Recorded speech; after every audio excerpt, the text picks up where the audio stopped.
let's continue in English with the absolute benefit that we have more interesting speakers from advertisers here on the Digital Bash. That is a great benefit. And our next session will be hosted by Liftoff Vungle, a platform for acquiring and engaging users for mobile apps. They will be talking about modern mobile app marketing and how it is done properly. Our host for this session will be Bastian Winterkemper. He has more than 10 years of experience in the edtech area and is the regional lead for the German and Austria and Swiss area for Liftoff and Vungle. And our guests in this session will be Nico Winkelhaus, Director Digital Marketing PAYBACK, Radostina Zhekova, User Acquiring Manager by Voodoo.io, and Sergio Palau, Online Performance Marketing Manager from yfood. I hand over the microphone to Bastian. Have fun with this, guys, and ask some questions in the questions area and in the chat area. Well, thanks a lot, Mark. Hi, everyone. Thanks for tuning in this morning. Great panel today. Good morning, Rado, Nico, Sergio. It's a very diverse panel. Glad to have you. So we've got Rado from Voodoo, one of the biggest gaming companies. Today, I think with 5 billion users acquired over the last 4 years. So excited to hear more about your strategy in a bit. We've got Nico from PAYBACK. No need to tell you guys anything else about PAYBACK. I think it's a household name in Germany and globally almost. And then we've got Sergio from yfood, ex-Flixbus, with some travel experience. So we've got e-commerce, travel, and gaming today. Just Mark, as some time check here, I think officially we only have 15 minutes left now. No, you have your full 30 minutes. So we are a bit like 15 minutes behind, but we have some time gap. So we will catch up in 5 minutes. So there will be only a gap of 10 minutes. So go ahead with the full session, of course. Cool, perfect. So I think we've got enough to share. The goal is to give you a better understanding from top marketers here how to acquire users, and then also to retain them, to convert them into paying customers. Would love to start with you, Nico, because I think you are an old-timer. Sorry about that in the industry. You're approaching your anniversary, I think 7 years anniversary at PAYBACK. So I think you've seen the whole mobile thing coming up and you've been at the forefront for it. So I'm very curious to hear how you actually, as PAYBACK, made the move into the mobile space. Share some anecdotes and where you today in terms of moving from that physical PAYBACK card to your mobile app and the mobile card. Yes, thanks for the invitation. Hello.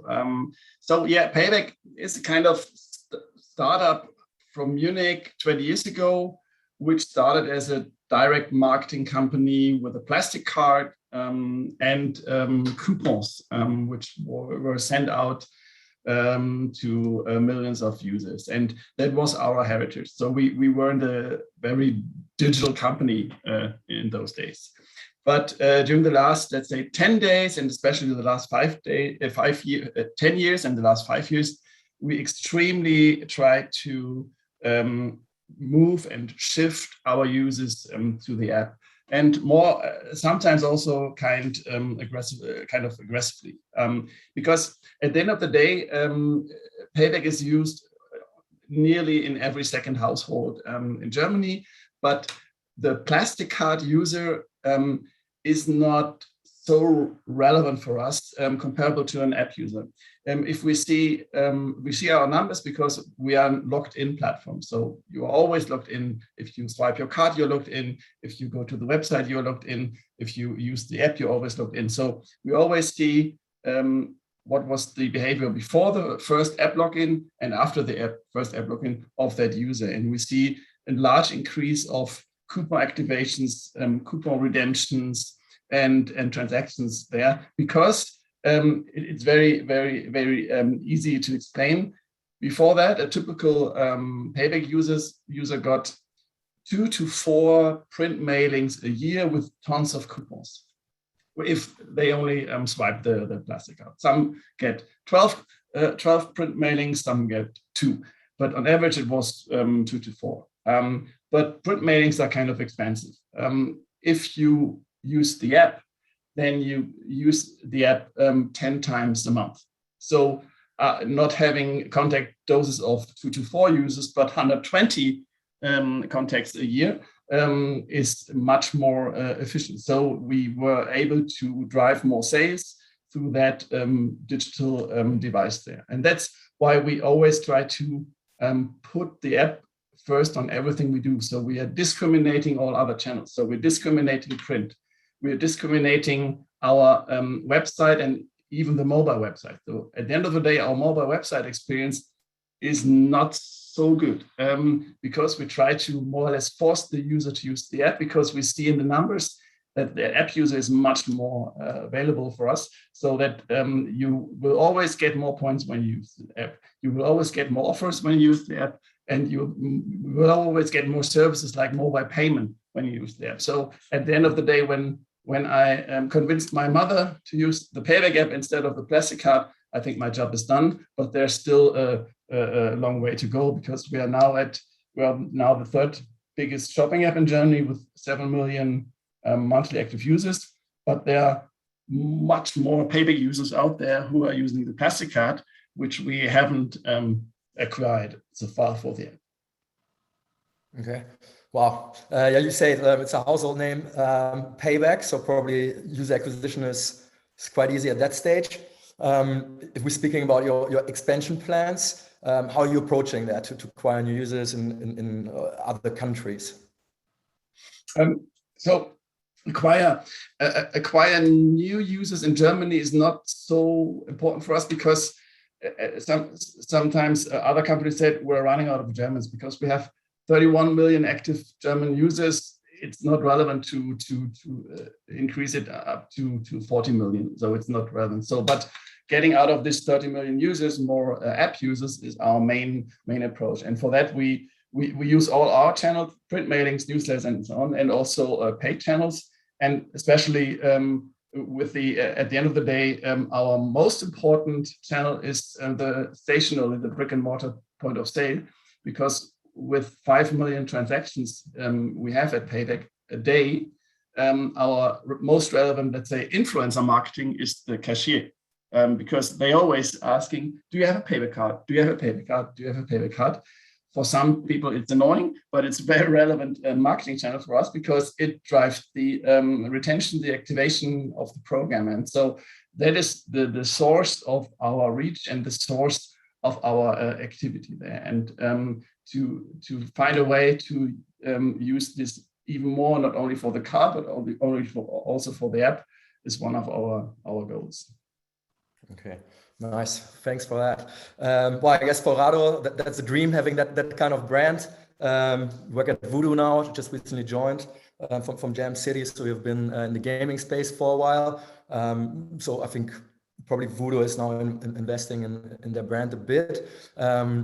You guys have, I think, since 2017, I've seen that acquired 5 billion users, 5 billion installs. Just this year, only like 1 billion installs. How are you guys doing that? Yeah, Voodoo is actually one of the first gaming companies that entered the hyper-casual genre, which means that they started developing games.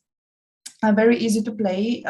Everyone can just start playing straight away. You don't need to onboard the users, but then also the lifetime of the games is very short.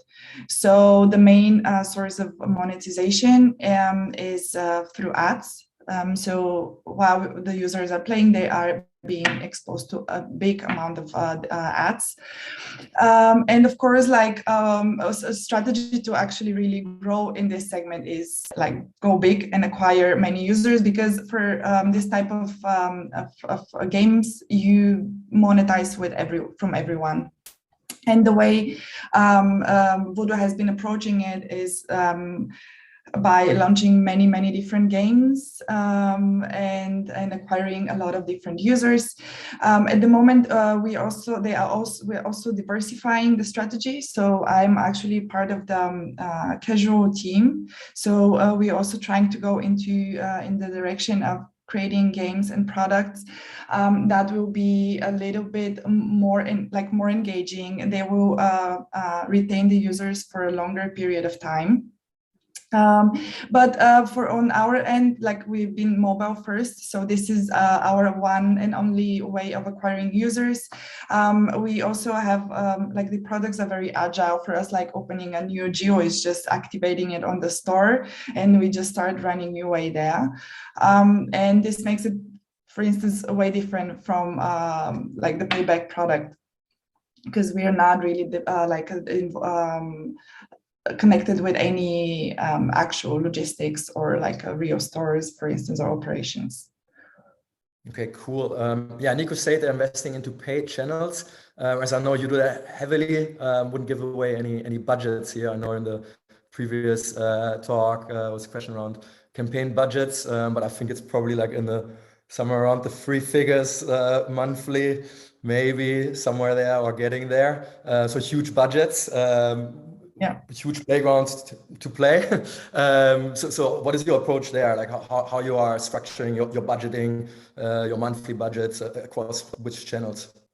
Yeah, actually, if I have to compare it from Jam City, which is another gaming company that I was working for, back then we did have a budget there. At Voodoo, we don't have a budget, so we can spend as much as performance allow us, because we're very, very much performance driven. So everything that we've spent, we need to make sure that we make profit out of it. So of course, in that sense, you are limited in terms of supply and what you can actually spend.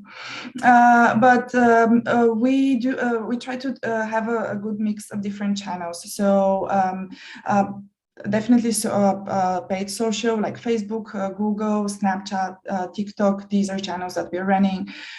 We have also the video networks like Vungle, Iron Source, uploading these guys. And then on top, also DSPs, programmatic, and search. So we constantly try to test and find and have a good mix of different channels to make sure that we find the cheapest users with the best performance possible. So that's the main goal. Okay, yeah, that makes sense. Glad that you say Vungle. I just realized I probably need to change my name here or the title.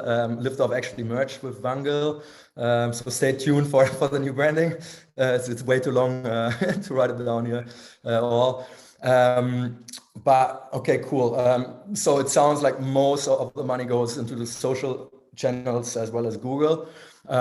Maybe you can share a bit. So it's obviously high season for brand advertisers approaching Christmas. Do you see any shift at the moment and CPMs having risen? Is that like any shift in your marketing strategy at all? Well, each year we see an increase in CPMs around Christmas. It starts already in November with Black Friday, the Cyber Monday, Thanksgiving, and all these events. A lot of because we are also competing with a lot of brand advertisers, e-commerce.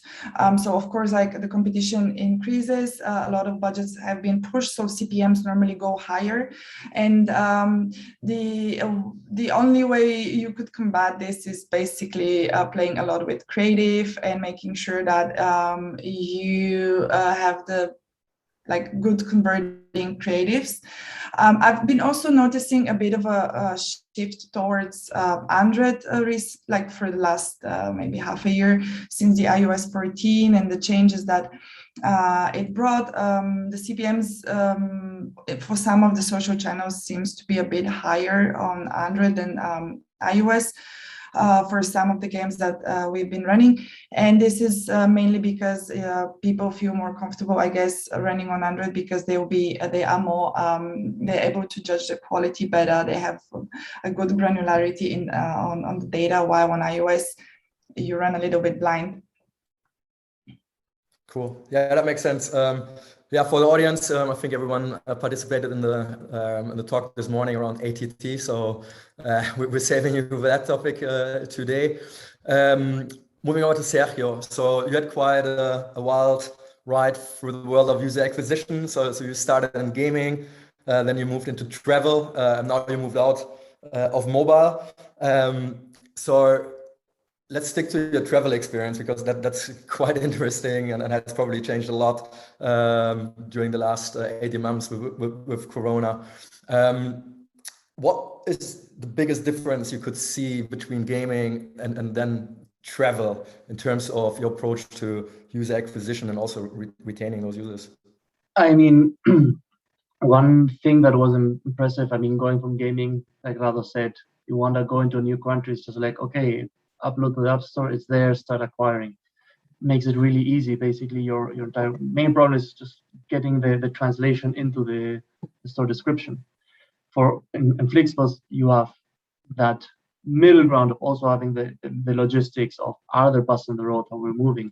What is the offer? Because in some countries you might have a lot of population centered around certain cities, or you want to just service in certain parts of the country. So it actually went more and more into the hyper granular of, or for example, when we entered the US, okay, this part of the country, that part of the country.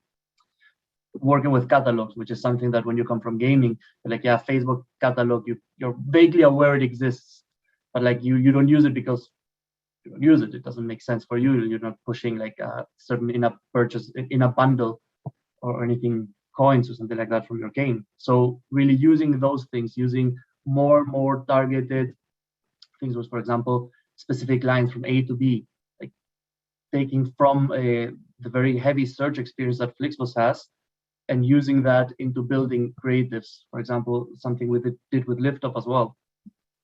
The advertising is not on purpose at this point, but like was very good experience of dynamic creators that were going, okay, here from A to B, like the different top cities, for example, saying like, okay, in Italy, showing here Milan, Rome, like you can get there the different prices. Obviously with with Facebook, up to the level of this pulling directly from the backend the actual pricing on the moment from where you were going. So getting as close as possible as what you can do with SCA, of saying, hey, from A to B at this price, and that's basically putting showing the current price from the website. But that was one of the things that really blew my mind on terms of like coming from gaming. You tend to be on more in the forefront. You're like, yeah, okay, that's new, like lookalike, stuff like that. You were like, yeah, we've been using this for 2-3 years. And some other people are like, ooh, this new thing.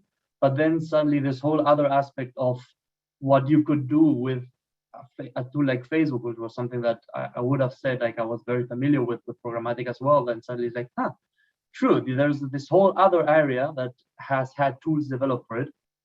I was really opening a lot of new frontiers. As you mentioned, now with Corona for the last 18 months, it's been much more difficult, because obviously that requires more and more that dynamic approach of where are the lines live, because Flixbus didn't close for 18 months just waiting, but rather reduce the network, go in countries where it is possible to travel, where it was also safe to travel. I mean, the company was very responsible in a way that not only saying, okay, the law lets us do it, but also what is the situation, what can we do? And as quickly as a network as massive as that allows to dynamically get higher or lower. But then obviously then that coming from the network planning side, then that means the marketing side needs to adapt also quickly as to, okay, we can advertise in France and these regions, or we're advertising Germany again. So that was also like a challenge in the dynamic side of it, which made it very difficult to go back to stuff like programmatic, which we had been doing before Corona very successfully. And then Corona came, and it's like we were no longer able to say like, okay, we keep this running. Like a lot of that did reduce the amount of things we could do, and then stuff like Facebook, SCA became again very, very prevalent on. You can go quickly on and off. Okay. No, thanks for that.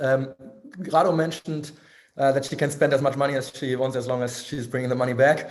How's that looking on your side? How do you calculate the lifetime value of your customers, and how do you increase it actually? Yeah, so in the Flixbus case, I mean, I remember those times in gaming, they were lovely as well. Blank checks. Flixbus does have a budget, So there was a calculation, originally yearly budget, obviously during Corona, that makes no sense. So it became a rolling budget, looking at the past couple of months, the future network that was coming, the countries and that built the budget.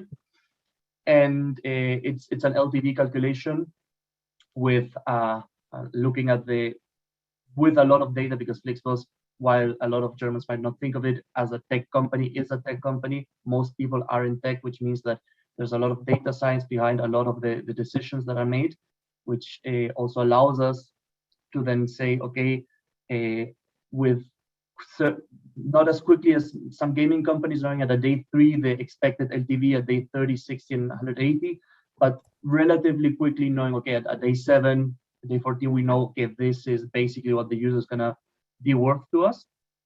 So always measuring to that LTV and basically looking, okay, what was the previous months? Did we, is it developing in the direction we wanted to? Yes, no, because with Corona, it made it even more difficult than usual to kind of have that, okay, the curve is going to develop as such, because then suddenly a lockdown comes and it kills your curve. But the budgets were clear, obviously, always open for things like, hey, we have new things that we want to explore. It's a company that's very open to explore new channels. So we have done, we open programmatic, we've done other types of social media, trying them out. Obviously, during Corona, it makes it a bit more difficult to try things out, because if you're first delving into Snapchat doesn't quite work, the question becomes, is it Snapchat that is an issue, or is it because the fifth wave is hitting Germany and you might just not be able to sustain that level of spend in that channel? Okay. Yeah, on the LTV side, because that is key for marketeers, I guess. Rado, I think in the hyper casual field and also casual where you worked before, what kind of proxies do you use? I think you see the lifetime value quite quickly, right? And then I think, and also maybe in that context, how big is your analytics team who are calculating all this? Actually, I don't know how big the analytic team is, but yeah, even for gaming, there are some differences depending on what type of games you have. Of course, for hyper casual, they are able to see very quickly what is their return. So normally the majority of the users retain within the first 7 days. And then if you don't, this is like a big chunk of your ROAS is coming within the first 7 days. And you should ideally, depends really on from game to game, it's different, but ideally you should break even around like the day 14 or like the most at day 30, because after that, most likely there won't be any users left playing the game. There are other games though that people play for years, and they are very committed, very engaged, and the LTV is very high, and then you have a payback period of like 1 or 2 years even, or like way longer. So it really depends on the game. For the hyper casual, we are just using we are still using predicted ROAS. So we have a algorithm that is we are able to calculate or PROs on a certain day, and this is how we have been working also at the Jam City actuals, of course, but also relying a lot on a live PROs reporting. Cool, nice. Well, I would assume that you have more than 10 people sitting there just only looking into data, right? And data scientists who are modeling all this. Yeah, absolutely. But also there are other external third-party companies that could provide this for you, and they are pretty good actually at what they're doing. It's like Algolift is one that now comes to mind. They also work with predicted ROAS if anyone is looking for a partner. Thanks for the advertisement. It's also part of the Liftoff Vungle group, by the way. Nico, for you, it looks a little bit different. You already mentioned it's a household name. You probably don't need to spend so much in advertising, probably more in the countries that you're expanding into. How do you approach that? How do you? I think it's a product that your users but we still spend. We're not a gaming company, so we might not spend as much as a gaming company, but nevertheless. On the one hand, we invest media, or we invest in expensive channels like print, which is also an investment, or we invest in user redemptions like payback points, which are also relevant value. So we also have lifetime values for different user stages. So I'd love to have break even at day 14, like a gaming company, which we don't have, because of course, if you use payback, then normally you use it for years, for several years, of course, especially when you have your first kids and so on, and it's very, very relevant for you at that time. So we have a more long-term period of our user perspective, and then a very detailed perspective in do you use payback only by swiping the card? Do you use payback if you use also the app? Do you use different services like mobile payment, couponing, and so on? So we have, let's say, incremental user functionality CLVs, more or less, so that we can match that to the investment of that. That's how we are working, how we're investing money on our own channels, like print dollars and points. And that's just how we are investing money into the paid channels. Okay, cool. Sergio, you mentioned that programmatic was a pillar of your marketing mix. That's obviously here today, programmatic edition of the Digital Bash. Why do you think programmatic is necessary in your marketing mix? I think it's the natural step when as you mature as a company that's just doing advertising. I mean, Facebook being very easy to use and one would say almost foolproof is the natural first choice. You're small, you want to get much out of it, you don't have much budget. Facebook will give you a lot of bang for your buck. The more and more you grow, the more successful you become. At one point, you're spending from 100 euros a day to 1,000 to 5K to maybe 10K a day on Facebook. Suddenly you start seeing it's not really giving you any more, like you're reaching its limits. So you need to go outside of it. And that's where programmatic offers that broader option. Like you can get so much more reach then. Obviously, it brings also much different challenges. I mean, there's viewability, there's what kind of partner you have, managed, non-managed. I mean, like you could do hours talking about it, but there's definitely, it's taking that next step. And I think that most companies that do it and do it well are successful with it, like will obviously look back and think like, it's great that we did it. It couldn't have been where we started because you can, like, it's very difficult to start with that as a company, but you see that, okay, you needed to take a different mindset than when you approach Facebook, where you're like, okay, I'll give you 100 euros, I want 150 back. And you need to be like, okay, we're gonna invest. This is a long-term growth of our companies. Like when some companies do content stuff, so like Taboola or Pinterest and stuff like that, and they're like, yeah, I've heard some cases of people that say like it works wonderfully for them, but they've invested 150, 200K into that working and finding how it works for them. So programmatic is similar to that. Like most cases don't have to spend 200K, but like you might spend 20, 30K into making it work for you if you're unlucky.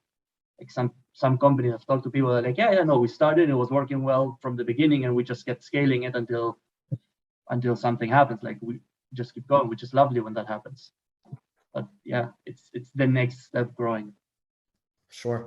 Yeah, you don't want to put all your eggs in one basket, I suppose. And yeah, I guess there's one point that even the social channels can be maxed out, but then also can always happen something, right? With Google, Facebook, even though obviously you need to use those channels, but there could always be a day where CPMs are too high, speaking about competition and so on. So yeah, just another time check. Mark, I think we've got 2 minutes left. Are there any questions? Yes, we have some questions. I will just share my screen, and yeah, maybe you can have a quick look at this, and maybe someone can give a small answer. How are you suffering from the higher prices for advertising in 21? As a publisher for apps, did you earn a lot more? I guess this question could be answered from Radostina. Exactly. A lot more. Yeah, well, it does for us because we are monetizing through ads. Then whenever we see that the CPMs are going up on the advertising side, this also affects us positively on the monetization side. So ideally things like balance out for us. We also, because hyper casual is, as I mentioned, very quickly to judge in terms of performance, and things are very fast. We were also able to, for instance, run way more on iOS, and we were not that much impacted compared to other advertisers that actually pull back budgets from iOS. So in that side, we took advantage, and we've been enjoying like the lower CPMs. So I can't really say that we've been affected that much. And it's more or less like being balancing out throughout the year. But probably you got a lot of more installs for your apps because everybody was sitting at home and playing Helix Jump, or what is it called? I know this game. I played it for some days. Yeah, this is actually the first game. I think like the first hit game of Vodo. So it's one of the classic icon games that they had.